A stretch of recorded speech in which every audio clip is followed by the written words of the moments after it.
Espírita, nós estaremos hoje estudando o capítulo 44, que Inácio intitulou Lição de Amor, onde ele vai comentar uma passagem do Evangelho de Marcos, uma citação de Marcos, que está no capítulo 16, no versículo 9, quando Marcos anotou assim: E Jesus, tendo ressuscitado na manhã do primeiro dia da semana, apareceu primeiramente a Maria Madalena, da qual tinha expulsado 7 demônios. Então a gente conhece muito bem essa passagem. Acredito que todos vocês já tenham tido acesso a ela através dos estudos do Evangelho. Então se trata do momento após a crucificação, quando Jesus havia sido sepultado e as mulheres, Maria de Magdala, Maria, mãe de Tiago, Salomé, elas foram até o sepulcro para ungirem Jesus, que era uma tradição judaica, para fazer as últimas homenagens a Jesus.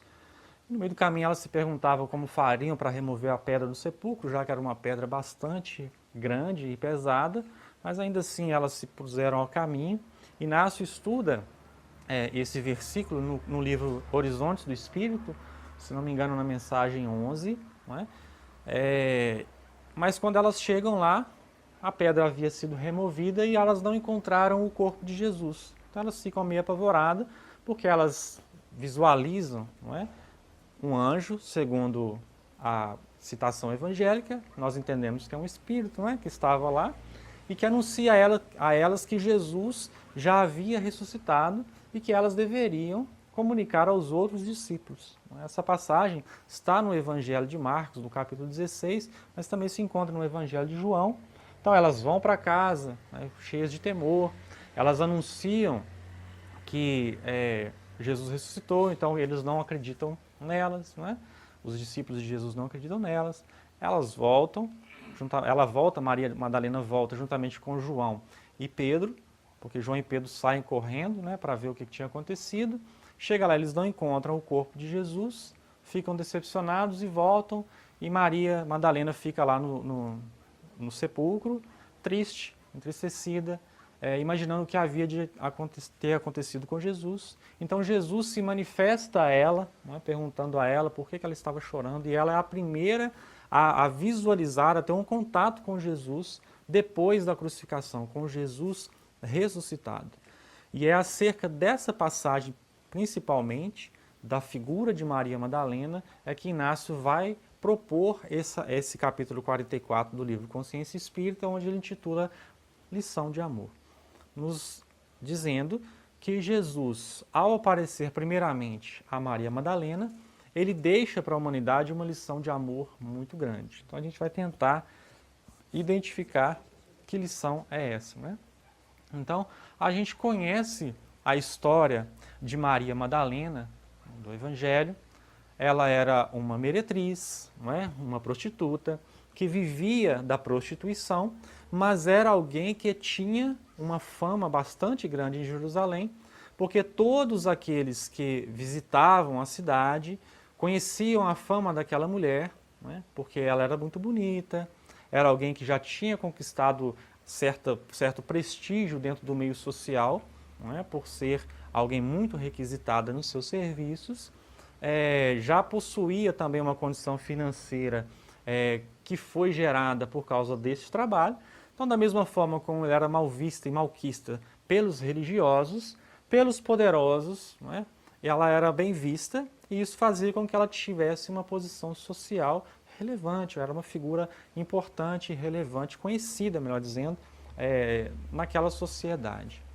Então, quando a gente pensa nessa proposta de Jesus, do Evangelho, dessa mulher que, segundo traz o Evangelho, era alguém que padecia de uma obsessão muito grave, porque haviam 7 espíritos que a perseguiam.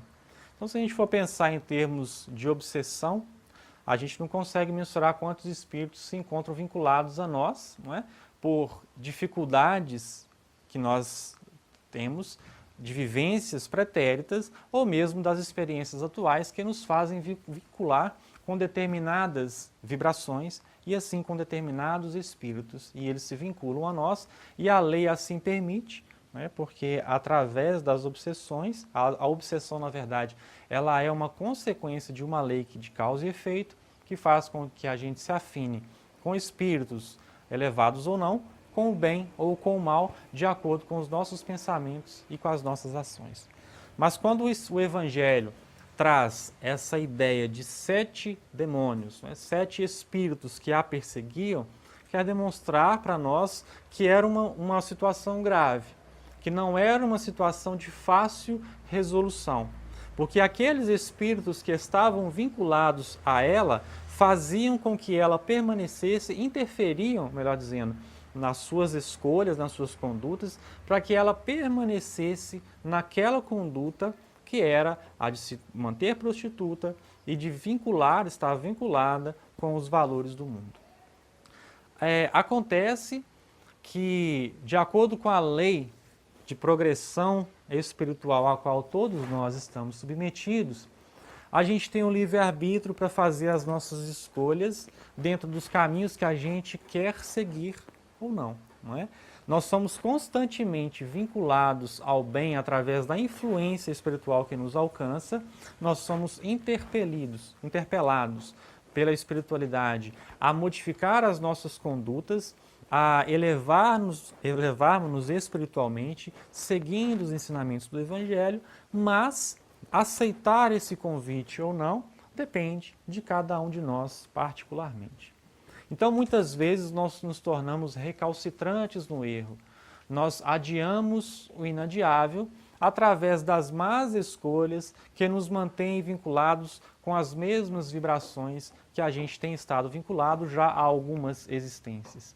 E muitas vezes, não dizendo na maior parte das vezes, o espírito só se entrega realmente à renovação espiritual, ao caminho da transformação moral, quando o sofrimento o alcança de uma forma bastante dura. Quando a dor chega e ele não aguenta mais aquela situação e ele percebe que melhor é modificar as suas condutas a fim de se transformar espiritualmente do que permanecer vinculado com aquelas vibrações. E Maria de Magdala, ela, embora vivesse no luxo, na ostentação, de acordo com os valores materiais da época e da vida que ela levava, ela já sentia dentro de si um vazio e uma necessidade muito grande de transformação espiritual. E é isso que faz com que ela, mesmo diante dos valores do mundo, ela não se sinta completa, não é? Mesmo tendo uma posição, vamos dizer, respeitada, entre aspas, não é? Uma condição financeira, sendo conhecida e etc., tendo posses, ela não se sentia realizada espiritualmente. Ela tinha um vazio espiritual muito grande e foi isso que fez com que ela buscasse Jesus em um primeiro momento. Não é? Quando ela se encontra com Jesus e ela ouve a pregação de Jesus, aquela fagulha, não é, de renovação que já estava ascendendo na sua intimidade se torna maior, porque ela encontra com a luz em potencial, e aquilo faz com que ela se transforme espiritualmente, com que ela encontre as respostas que ela estava buscando, que ela sentiu realmente que aquele era o caminho que ela precisava seguir. E aí a gente tem 2 parâmetros dentro da história do Evangelho de transformação espiritual, que foi a renovação de Maria de Magdala e a renovação de Paulo de Tarso. Aí muitas vezes a gente se pergunta, quem foi que renunciou mais, quem foi que teve que se esforçou mais e que se tornou um símbolo maior de transformação no Evangelho? Será que foi Maria Madalena? Será que foi Paulo? Não é? E aí, se a gente for pensar no contexto da vida que ambos haviam vivenciado até o momento que se deparam com Jesus, porque ambos se encontraram com Jesus. Né? Mas Maria de Magdala, ela não havia recebido os mesmos princípios que Paulo recebeu.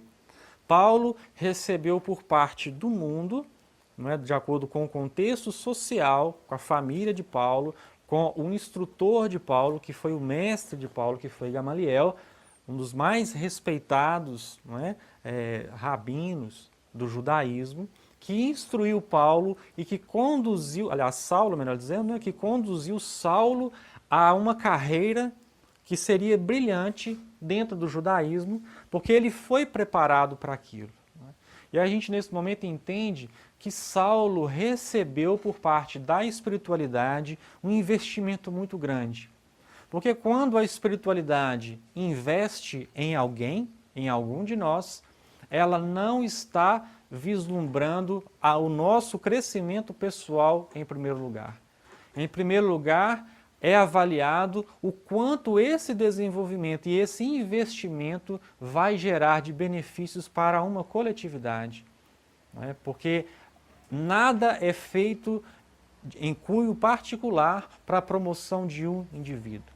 Então, quanto mais elevado, quanto mais instrução, quanto mais auxílio um espírito recebe, é porque aquele auxílio que está sendo fornecido àquele espírito, a instrução, o apoio, a ajuda, vai trazer benefícios para uma coletividade, né, para um número de pessoas muito grande, não só para aquele indivíduo especialmente. Então, Paulo, ele teve um investimento, né,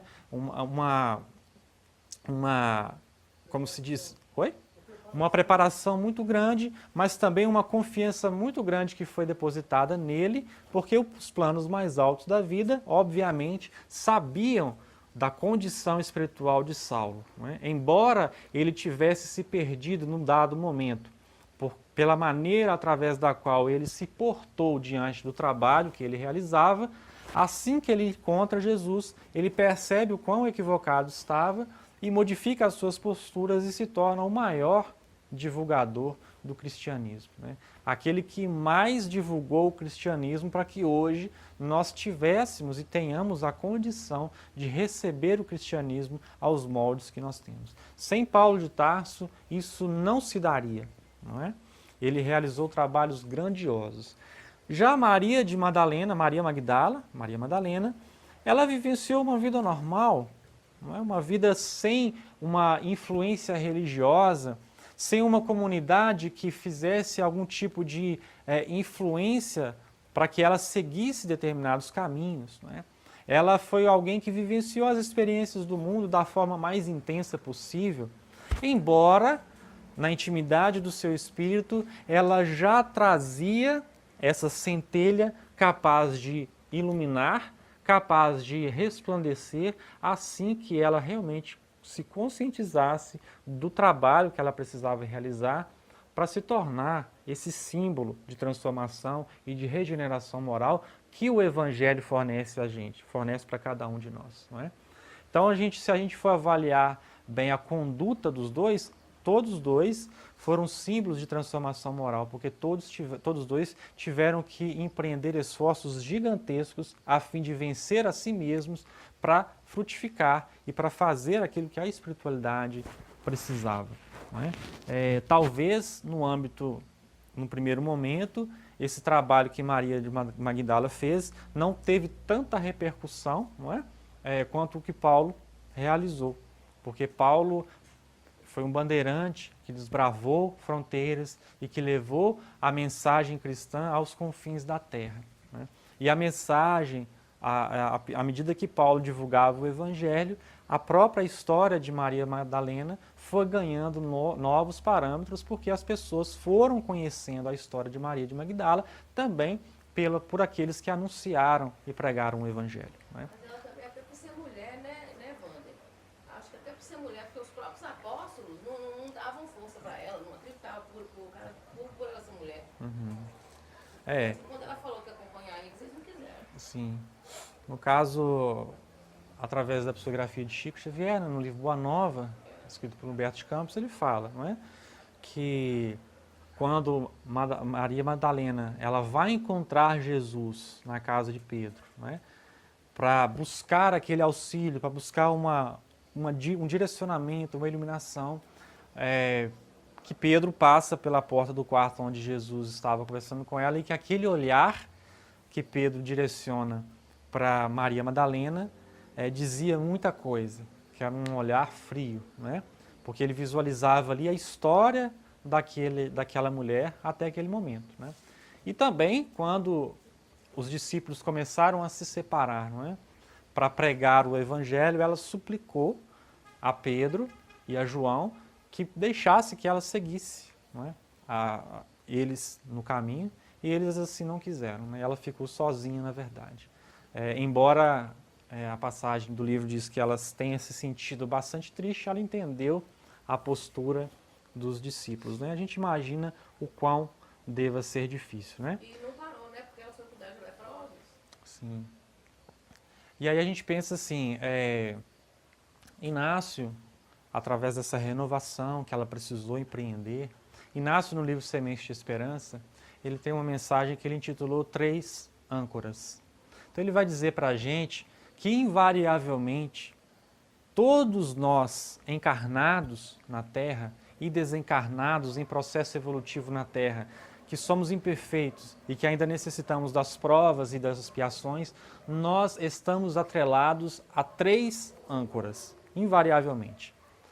Muitos de nós estamos ancorados às 3, alguns de nós a uma delas, outros a 2, né? Que é a fala, a fala, a alimentação e a sexualidade, não é? Que através do uso inadequado da fala, da alimentação e da sexualidade, nós nos ancoramos a 3 âncoras. Então ele vai utilizar metaforicamente a imagem de um navio querendo zarpar, não é, rumo aos horizontes infinitos do mar, não é, buscando novos horizontes, mas que essa nau se encontra ancorada à praia do ostracismo, não é, às areias do ostracismo e às tempestades, não é, das ondas turbulentas do que ainda nos vincula com as vibrações mais baixas da matéria. Não é? Então ele vai dizer para nós que quando nós nos desvincularmos dessas âncoras, nós estaremos em condições mais amplas de conseguir efetivar a nossa transformação moral. A fala, a alimentação e a sexualidade. Então, se a gente falar assim, olha, posso afirmar com toda certeza que todos nós aqui temos dificuldades em uma dessas áreas. Não é? Ou na fala, a gente ainda usa a fala de uma forma inadequada, não é? A alimentação e a sexualidade, não é? Então a gente, na verdade, não é algo no sentido de se julgar a postura de alguém, mas é para trazer uma reflexão a respeito das nossas posturas. E aí a gente vai entender Maria de Magdala como alguém que trazia dificuldades na área da sexualidade, não é? Porque ela vivia do comércio da sua sexualidade. Então o problema não está nem na boca, nem no estômago e nem nos órgãos genitais, na nossa capacidade de utilização da nossa sexualidade. O que é inadvertido é a forma como a gente utiliza essas faculdades, não é? E ela utilizava a sexualidade de uma forma equivocada. E com isso, aquela situação fazia com que ela se vinculasse a vibrações e a espíritos que pensavam e agiam da mesma forma, não é? Então a gente precisa estar atento a isso, não é? Então a gente vai pensar assim, olha, Maria de Magdala, quando ela se torna apóstola do bem, quando ela percebe que o caminho que ela precisa fazer é o da renúncia pessoal, porque quando ela visualiza Jesus, ela identifica nele o caminho para que ela alcançasse a sua felicidade, para completar aquele vazio espiritual que ela sentia na sua intimidade, não é? Então ela vai buscar Jesus e Jesus disse assim, olha, somente a renúncia é capaz de levar o espírito ao caminho da paz e da felicidade. Não é? A renúncia com amor. Não é aquela renúncia que traz revolta, que traz mágoa, não é? Que faz com que o espírito estacione, está renunciando, mas não consegue fazer daquela renúncia um motivador, um instrumento para a sua elevação espiritual. É uma renúncia que impulsiona esse espírito adiante. Então, esse espírito, Maria de Magdala, quando compreende a necessidade da sua renúncia e quando ela busca o apoio de Pedro e de João, pedindo a eles que fornecessem a ela a oportunidade de trabalho no bem, seguindo eles, porque através deles ela pensava que manteria ainda mais acesa na sua intimidade a lembrança de Jesus, né? E aquilo é negado, ela se envolve num trabalho de caridade, num trabalho no bem, auxiliando um grupo de leprosos que passa por ela, não é? E ela percebe naquele grupo de leprosos uma oportunidade de trabalho no bem, de auxílio aos necessitados, mas também de transformação moral que ela precisava empreender, que ela, Maria de Magdala, precisava realizar. E ela auxilia na cura de inúmeros leprosos. Não é? Então a gente vai pensar assim, todos os nossos campos, como a fala, não é? A fala ligada ao nosso centro laríngeo, né? O estômago ligado ao nosso centro de força gástrico, não é? A sexualidade ligada ao nosso centro de força genésico. Como todas as nossas faculdades, a gente precisa estar atento com o uso que nós fazemos dela. Não é? Mas é através do órgão, melhor dizendo, do centro de força genésico, da nossa expressão, da sexualidade, que a gente apresenta e desenvolve a nossa capacidade co-criadora. Então, quando nós realizamos qualquer tipo de trabalho, nós estamos realizando as nossas energias do centro de força genésico. Se um artista vai desenvolver um objeto, se ele é um artesão, ele está utilizando as suas energias genésicas, que são co-criadoras. Se ele vai compor uma música, da mesma forma. Quando nós doamos energias, nós doamos as energias do nosso centro genésico para a cura de doenças, porque o médium de cura, aquele que apresenta a capacidade de curar através da sua mediunidade, ele utiliza, acima de tudo, os recursos provenientes do seu centro de força genésico. Então, quando a gente vai estudar e avaliar as reuniões de materializações que aconteciam no início lá do século XX, não é? Quando o Chico Xavier participava das reuniões, doando de si o ectoplasma, né? Que aquele ectoplasma fazia com que aqueles espíritos tivessem a condição de se materializar e que muitas vezes aquelas energias eram utilizadas para a cura de inúmeros doentes. Então imaginemos um espírito que traz essa capacidade e que se torna médium, e que é médium, não é? Mas que está com a sua sexualidade desvirtuada. Então o médium de cura, ele precisa estar mais ainda atento ao uso que faz da sua sexualidade, porque quando ele não doa e não trabalha essas energias que são vitais para o trabalho no bem e para a cura que ele veio realizar, essas energias ficam muitas vezes reprimidas, não é? Ou utilizadas de uma forma que não é uma forma elevada. Então, quando uma pessoa vai dar um passe, ela está utilizando da sua condição de cura, doando energias sexuais, não é? Não a sexual da forma como a gente entende, não é? Do ato sexual em si, mas são as energias que circulam no nosso centro de força genésico. Você sabe se a principal fonte de ectoplasma é um chakra da sexualidade, a origem? Acredito que sim, porque quando a gente ouve e lê os relatos, né, das reuniões de materializações, não é? Vem exatamente do centro de força genésico essa doação de ectoplasma, né? Obviamente que na maior parte das vezes a gente não tem consciência de como esse processo é realizado, não é? Acontece muito intuitivamente, às vezes até instintivamente, não é? Porque a gente ainda não tem essa condição de trabalhar esses eflúvios. Então imaginemos um espírito da grandeza de Jesus, com a capacidade que ele tinha de utilizar o seu potencial divino para curar, não é? Conscientemente, manipulando eflúvios, trabalhando a matéria. e etc. A matéria no que diz respeito ao nosso corpo físico, né? É assim que ele realizava as suas curas. Então a gente vai imaginar um espírito que tinha essa capacidade co-criadora de cura, de promoção da cura, como Maria de Magdala, estar vinculada com espíritos que alimentavam nela essa atitude equivocada da utilização da sua sexualidade de uma forma inoportuna. Não é? Daí o vínculo ser muito estreito entre obsediado e obsessor. Então a gente pode afirmar que um dos casos mais complicados de desobsessão são de espíritos encarnados e desencarnados que estão vinculados estreitamente com a sexualidade.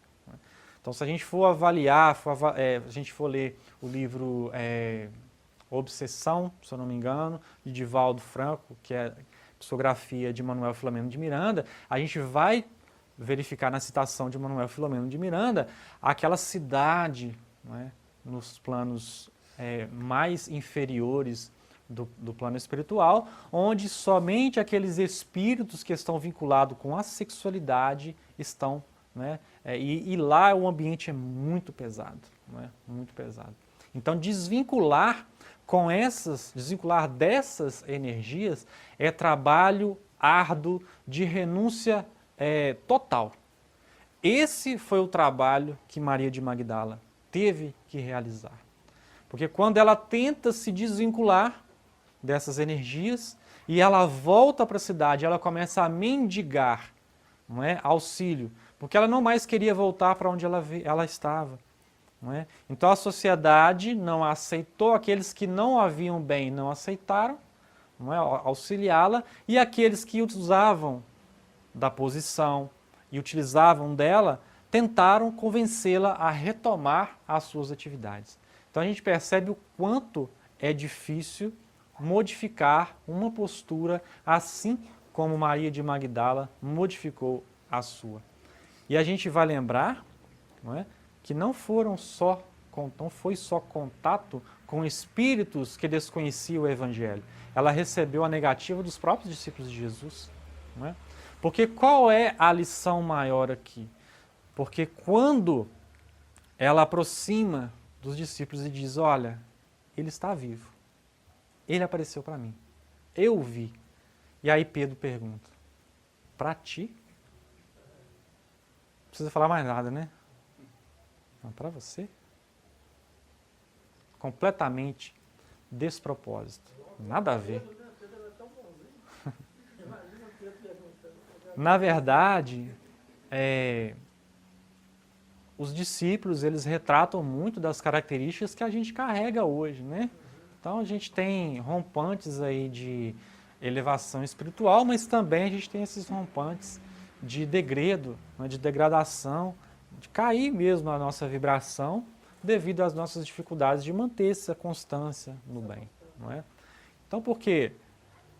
A sociedade, o mundo, os valores do mundo material, e a gente não vai dizer que o mundo material ele é imundo, ele é sujo, ele é ruim. Não é? A gente vai dizer que os valores que nós alimentamos no mundo é que devem ser modificados.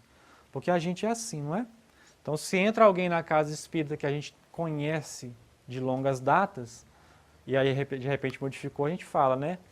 Hoje está mais ou menos, mas antigamente, né? Quer dizer. E aí, se de repente a pessoa ela se candidata a um trabalho, se ela intenta modificar a sua postura através do trabalho no bem, você recebe uma mensagem mediúnica, então, eu falo assim, você recebeu essa mensagem? Você é médium então, né? Porque aqui, nessa passagem, essa passagem fala muito de muitas situações que a gente vivencia e que aquele que se propõe à renovação moral vivencia quando se dedica à sua transformação. Porque é uma prova que você precisa dar cada dia para demonstrar realmente que você está modificando as suas condutas, não é? Porque o mundo, ele não aceita de pronto, não é? Ele alimenta, a gente condena muito o pecador, não é? mas dá poucas oportunidades para que o pecador se regenere. Ah, tem que matar tudo, tem que prender todo mundo, não é? Tem que dar cacetada em todo mundo, não é? Isso é um bando de vagabundo, ninguém quer nada, não é? Isso é falsidade, não é? Então, quer dizer, esses valores são os que a gente alimenta no mundo.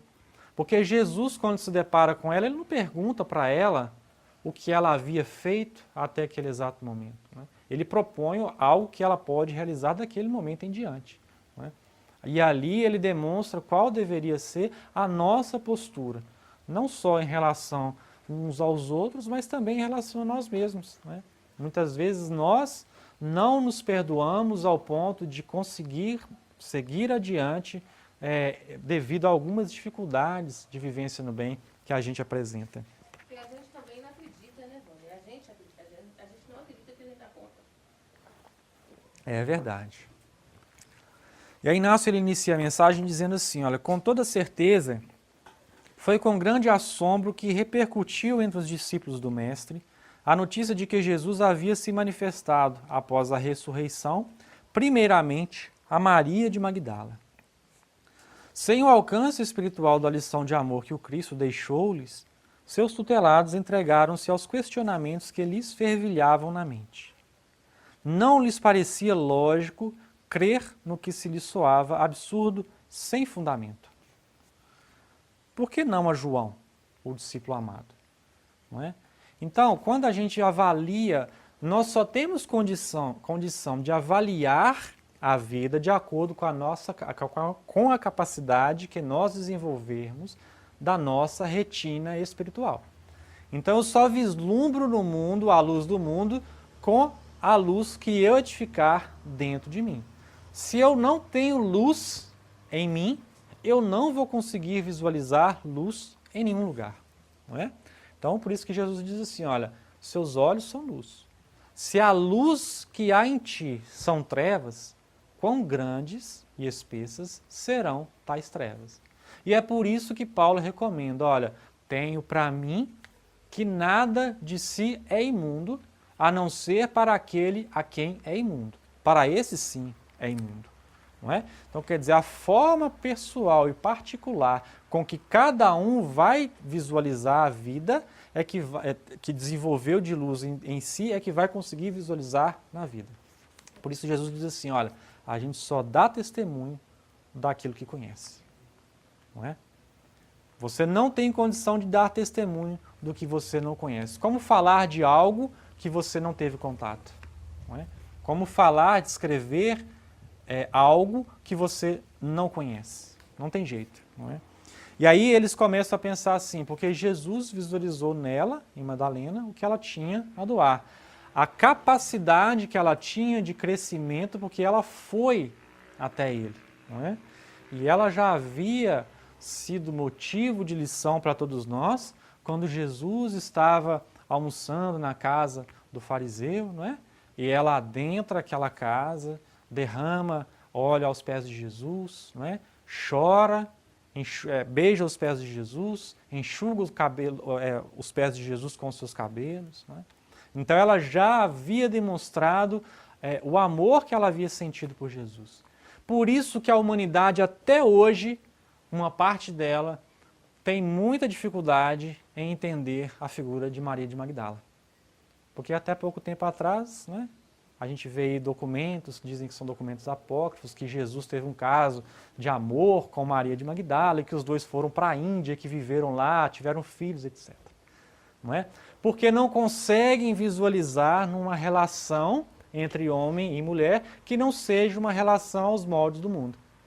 Porque se eu não consigo visualizar nada na relação do outro, é porque eu não tenho isso em mim. E se eu não tenho isso em mim, eu vou achar que o pecado existe, que o mal existe em todos os lugares. Não é?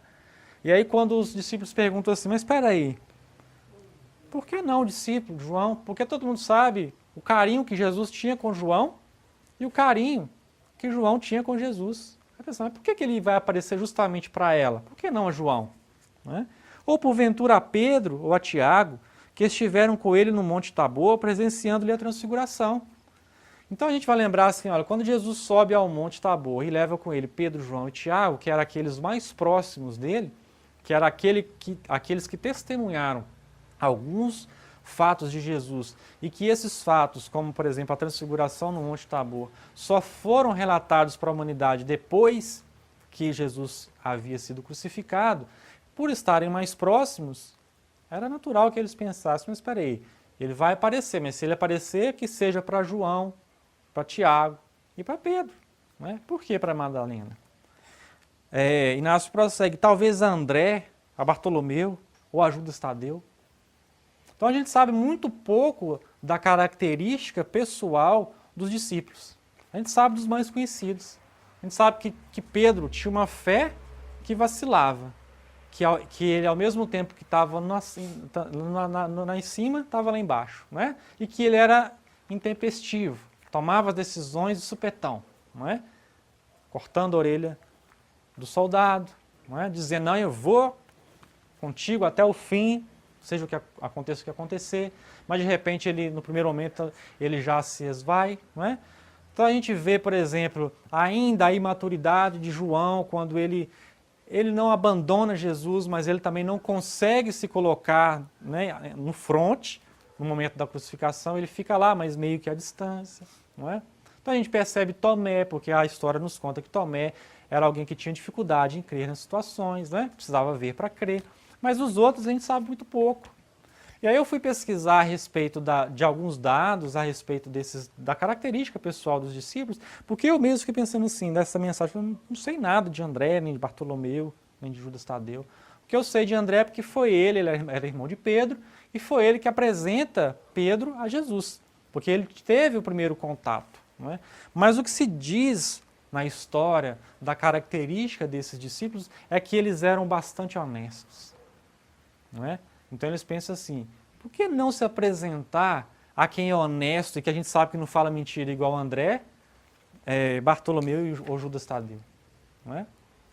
Então eles foram pensando assim, ó, primeiro quem sabe João, depois Pedro e Tiago. Tá bom, não, eles não, mas André, Bartolomeu e Tadeu, não é? Inácio prossegue, todavia Jesus apresentou-se à antiga meretriz obsidiada, que se tornou símbolo de reforma íntima, a fim de demonstrar ao mundo o alcance e o poder de regeneração contidos na Boa Nova. Então, qual é a ideia de todas as passagens do Evangelho? Não é simplesmente falar sobre um fariseu que ofereceu um almoço para Jesus. Não é falar sobre um cego que estava à beira do caminho e que gritou por Jesus a fim de ser curado. Não é falar a respeito de um publicano que subiu numa árvore para ver Jesus, porque isso é muito pouco. Não é? Embora pudesse representar muito para aqueles indivíduos que estavam envolvidos naquele ambiente, isso representaria muito pouco em termos gerais de necessidade de transformação da humanidade. Então, cada uma dessas situações, desses fatos, serviram e servem até hoje de exemplificação para que a gente coloque cada uma dessas experiências no nosso dia a dia e que essas experiências sejam também incentivadoras para que a gente faça o mesmo movimento. Não é? Então, quando Jesus aparece a Maria de Magdala, acima de tudo, ele está querendo deixar para a humanidade uma lição muito valiosa. Olha, ela se esforçou. Ela entendeu, não é? Porque quando Jesus conversa com o centurião e ele fala assim, olha, Senhor, não sou digno de que entreis em minha casa, mas diz uma só palavra e meu servo ficará curado, porque eu sei, eu também dou ordens e digo para um, vai aqui, faz isso, e ele faz. E aí Jesus fala assim, confesso que em toda Jerusalém não encontrei tamanha fé. Então, aquele soldado representa toda uma investida de Jesus no que diz respeito à forma como nós devemos tratar-nos diante da vida para desenvolver uma fé como aquele indivíduo. Não é? Então, aquela atitude fala muito em termos evangélicos, porque era alguém do povo. Era alguém que tinha uma vida, não era o discípulo de Jesus. Não é? Porque os discípulos de Jesus correram cada um para o seu canto para salvar a própria pele, não foi assim? Mas quem deu esse testemunho foi um publicano. Quem deu esse testemunho foi uma antiga meretriz, não é? Que estava lá junto de Jesus, no trabalho de Jesus, mas era aquela que todo mundo olhava meio assim, meio torto. E como é difícil levar consigo uma mancha que todo mundo olha e fica te olhando meio torto. Não é como se você fosse aquela situação e que onde você estiver, as pessoas vão olhar para você e elas não vão dizer nada, mas elas vão dizer tudo através do seu olhar. Não é? Então imaginemos o quanto foi difícil para ela, não é? O quanto foi desafiador desenvolver-se espiritualmente, desenvolver esse trabalho. Inácio prossegue: ainda que houvesse se desviado de sua rota de luz, entregando-se aos valores do mundo, Maria de Magdala, após contato com o Cristo, empenhou-se sobre-humanamente, dedicando o resto de sua existência ao trabalho ativo nas lidas cristãs, transcendendo dessa forma de crisálida opaca do engano à borboleta multicor do bem. Então ela faz, Inácio vai utilizar aqui essa imagem da larva, né? Da borboleta, da transformação, que é o símbolo de transformação espiritual, né? Dizendo assim, olha, o trabalho que ela teve que realizar foi deixar para trás aquela carcaça. Né? E a gente só consegue fazer isso através da renúncia. E aí a gente se pergunta como é que a gente coloca isso na nossa vida, no nosso dia a dia. Porque talvez você possa se perguntar, até quanto, não quando, até quanto eu tenho que renunciar? Por que eu tenho que renunciar?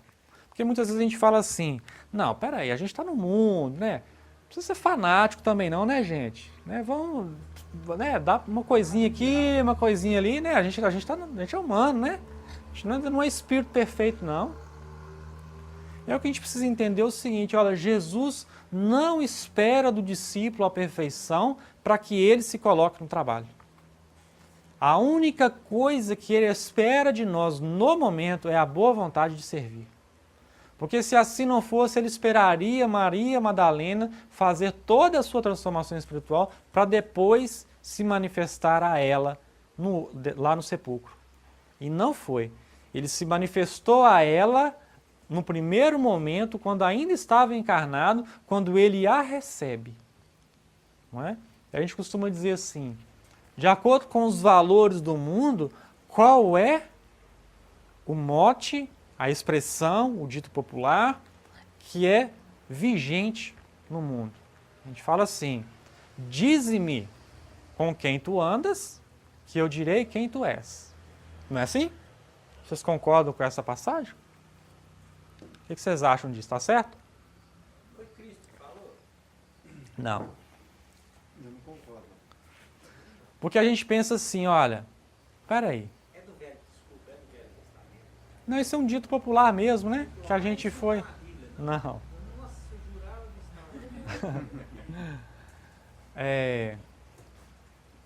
E a gente pensa assim, olha, Jesus esteve o tempo todo com os publicanos, na casa dos publicanos, com as meretrizes, com os estropiados, com os assassinos, com os bandidos, não é? Com os fariseus, com os doutores da lei. Então o problema não é com quem você está. O problema é o que você faz com quem você está. Não é? Então você pode estar com quem você estiver, mas primeiro você tem que se perguntar, qual é o meu objetivo aqui? Inácio tem uma mensagem no livro Horizontes do Espírito que se chama Multidões. Ele vai falar exatamente isso. Que o discípulo de Jesus, ele é chamado a estar entre as multidões para realizar o trabalho que lhe cabe, mas não se reconhecer dessa multidão. Não é? Entender que ele está ali para realizar tarefa específica e que ele tem que sempre se perguntar qual é o objetivo dele dentro daquela multidão. Não é? Essa multidão pode ser toda uma nação, pode ser a sua família, pode ser a sua vizinhança, pode ser a casa espírita que você frequenta, as pessoas com quem você tem contato.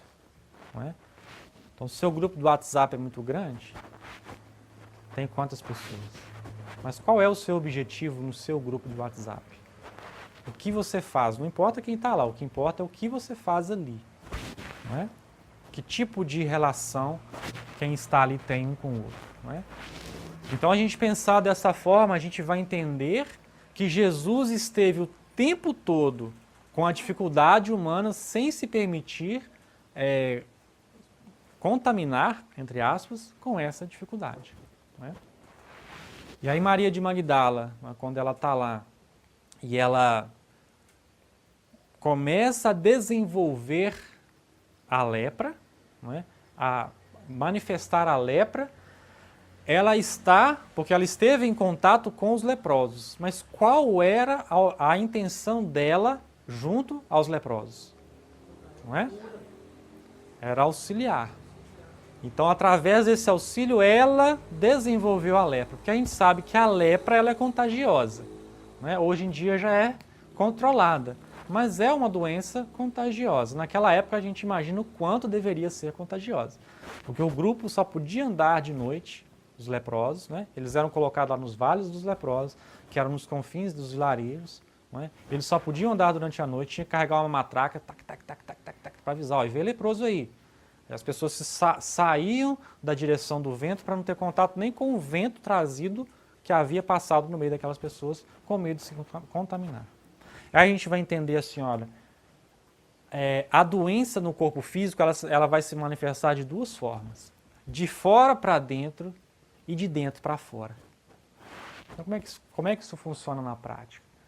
Quando você é um sujeito pleno de saúde, e a gente está falando de saúde espiritual, não tão somente de saúde do corpo físico. De repente você não desenvolveu determinada doença.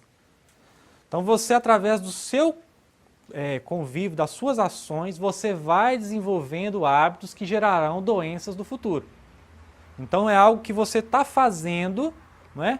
Que é um reflexo do que você é por dentro, que vai fazer com que você desenvolva doenças. E essas doenças vão refletir no seu campo, no seu corpo espiritual, no seu perispírito.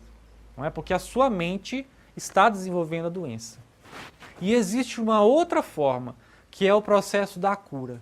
Quando o indivíduo que já apresenta essas chagas no seu corpo espiritual, que são provenientes da sua mente enfermiça, quando ela expurga no corpo físico as chagas que ela traz na sua mente e no seu espírito. Foi o segundo caso, o caso de Maria de Magdala. Não é? Porque ali ela desenvolveu a lepra não porque ela teve contato com os leprosos, mas porque ela já tinha aquela lepra na intimidade da sua alma. E ela entende que quando ela começa a manifestar a doença, que o espírito dela está se purificando. E ela agradece a Deus e à vida a oportunidade de expurgar as trevas que haviam nela. Aí Inácio vai dizer assim, olha, o passado de desditas e de equívocos, assim sendo, não deve jamais ser motivo de estagnação espiritual para quem deseja sinceramente seguir o caminho da renovação com Jesus. Porquanto o Mestre oferta o Evangelho aos que desejam sinceramente marchar a seu lado, sendo viva a manifestação a todos que se esforçarem em vislumbrar-lhe a presença amiga.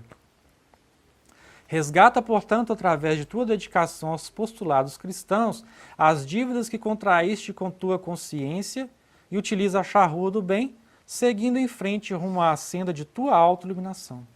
Então, olha só, o que você fez daqui para trás está trazendo para o seu espírito hoje a falta de paz, que é a paz que você busca. Então, todos nós hoje estamos submetidos a situações, a pessoas que estão vinculadas com o nosso passado, ou o passado recente ou o nosso passado distante. Nós ainda não estamos vivenciando experiências como estamos livres, né? Ó, tá para trás está tudo quitado, daqui para frente está tranquilo, então o que eu estou vivendo hoje não tem consequência nenhuma com o que eu vivi no passado. Nós ainda não estamos nessa condição. Agora, o que a gente precisa é entender que esse débito que a gente alcança é com a nossa própria consciência. É ela que não vai nos permitir encontrar a paz e a felicidade, porque não existe paz e felicidade para aquele que não está com a sua consciência tranquila. Então eu preciso avaliar a minha vida, o que eu posso fazer, não é, para transformar a minha realidade momentânea e não olhar para o passado e pensar assim, eu já fiz tanta coisa, não tem conserto mais. Não é? Porque quando Jesus utiliza a lição de Maria de Madalena para dar essa lição de amor à humanidade, para deixar essa lição de amor, o que ele está dizendo para nós é assim, olha, ela conseguiu. A gente estava dizendo agora há pouco a respeito da renúncia. Você quer ser feliz? Você quer ter paz? Então você sabe o quanto você precisa renunciar. Porque se você disser assim para você mesmo, aqui, não, mas isso não tem como não. Isso não tem como abrir mão não. Então você precisa avaliar assim, a que altura você quer chegar. Porque nenhum de nós, espiritualmente falando, nenhum de nós vai alcançar a elevação espiritual se não empreender as renúncias necessárias para alcançar essa elevação espiritual. E toda subida, ela é condizente com o esforço que você precisa empreender. Se você está objetivando subir os degraus, não é, dessa casa aqui, você vai precisar empreender um número X de força, uma quantidade X de força, não é? Agora, se você for escalar o pico do Everest, a força que você vai precisar empreender é bem maior. Mas no fundo, a gente sabe o que a gente tem que mudar. Sabe, né? No fundo, a gente sabe onde é que é o que está errado. Verdade. Não tem coragem para mudança. É. E aí, quando Maria de Magdala entende o que ela precisa realizar, ela faz, ela não espera, não é? E aí Inácio finaliza a mensagem dizendo assim, ela apreende o ensinamento contido na citação de Marcos, evitando reincidir nos enganos, exercendo vontade firme para que efetives tua regeneração espiritual, de vez que se as atitudes equivocadas cometidas no pretérito são tutoras que nos apontam as faltas, convidando-nos a novos direcionamentos, a reparação do erro será sempre instituição, que nos gabaritará empreendimentos mais elevados, otorgando-nos, enfim, luz e paz. Olha, o erro é tutor, é professor, que te mostra assim, olha, você já errou, modifica. Não é? Porque o problema não está no erro, o problema está na reincidência do erro. A expiação só vem quando nós somos reincidentes no erro. O erro foi uma prova a qual nós sucumbimos e falhamos, que a gente não conseguiu superar. Agora, a possibilidade de transformação e de evitar aquele equívoco de novo façam que a gente evite a necessidade da expiação. Porque ele diz aqui, não é? A reparação do erro é a instituição. Não é? Ou seja, é algo muito maior do que um simples professor que te fala faz assim ou faz assado. Ela é uma instituição, não é? Que te acolhe, não é? Permitindo que nós nos transformemos espiritualmente. Meus irmãos, a gente sabe que é desafiador realmente vivenciar todos os princípios com os quais a gente tem contato, mas não existe outro caminho para aquele que teve contato com o Evangelho, com os ensinamentos de Jesus, a não ser o caminho da frente, não é? O caminho que está desenhado ao nosso horizonte. Empreender essa caminhada é esforço indispensável e que corre sempre por conta de cada um de nós.